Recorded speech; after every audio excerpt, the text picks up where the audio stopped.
La mobilisation pour un soulèvement populaire ne semble pas faiblir, vu les actions que veut mener l'opposition togolaise dans les prochains jours.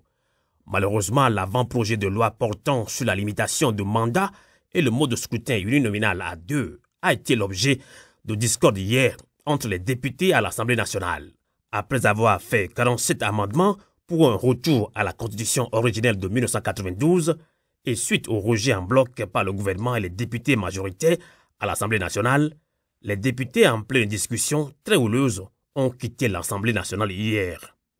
La roue de l'histoire du Togo continue de tourner.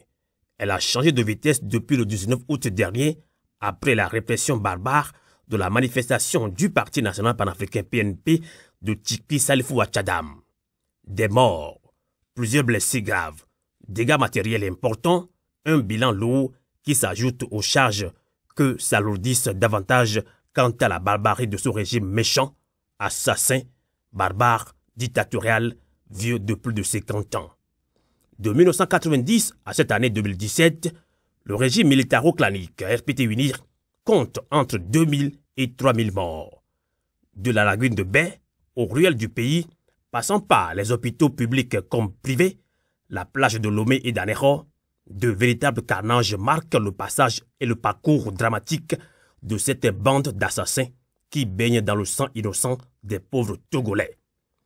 L'usage disproportionné de la force pour empêcher l'expression du ras-le-bol du peuple est la marque de fabrique qui a permis à feu Gnassingbé Eyadema d'asseoir sa dictature. Il est l'héritage sur lequel s'est assis depuis le 5 février 2005 Faure Gnassingbé pour bâtir son empire de vieilles crapules qui tuent et pillent inlassablement les ressources du pays.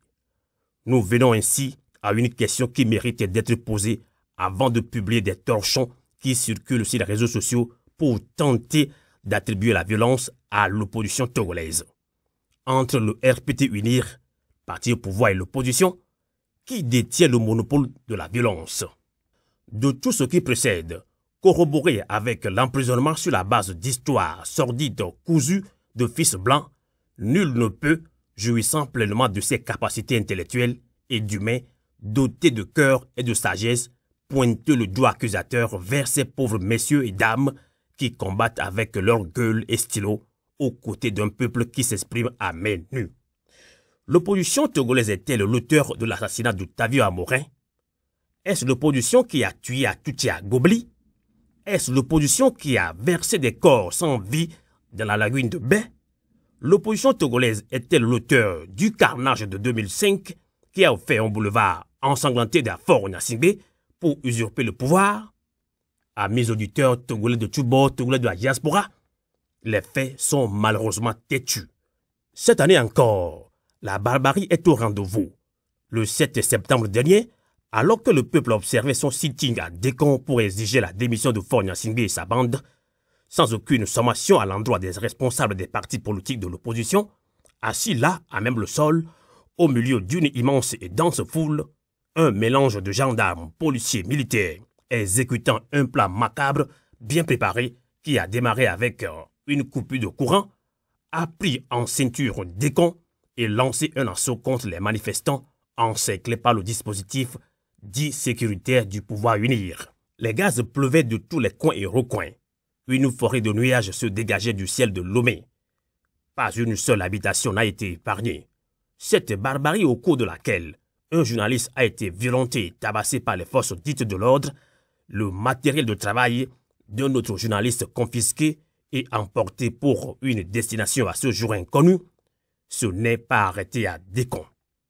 Ces barbares ont pris d'assaut les quartiers de Baie, Akorisewa, Gbenidi, Bekbota, où ils ont défoncé les portails et portes et copieusement bastonné comme un serpent les pauvres populations dont la plupart baignent dans le sang et gît sous le coup d'intenses douleurs. Une véritable animosité qui ne dit pas son nom. Ces quelques images qui circulent sur la toile et font le tour du monde renseignent mieux sur l'usure de la force par ce régime dictatorial. À mes auditeurs, des voix s'élèvent sur le continent pour soutenir ce qu'on peut appeler révolution togolaise, à savoir l'ancien président ghanéen Diri John Rawlings, l'ancien président du Nigeria, Olusegun Obasanjo, et même l'artiste de la chanson béninoise Angélique Kidjo. Alors, doit-on voir une sorte de déverrouillage du syndicalisme des chefs d'État africains? Faure Gnassingbé, s'il a encore une conscience, doit écouter la voix de son peuple. Trop, c'est trop. Le peuple togolais dit non. C'est fini. La récréation est terminée. Comme un seul homme, le peuple togolais est en ordre de bataille pour arracher sa liberté et sa souveraineté confisquée. Togo, debout, luttons sans défaillance. Vainquons ou mourons, mais dans la dignité. Peuple togolais, par ta foi et ton courage, Faure Gnassingbé must go. Novio, à vous l'été.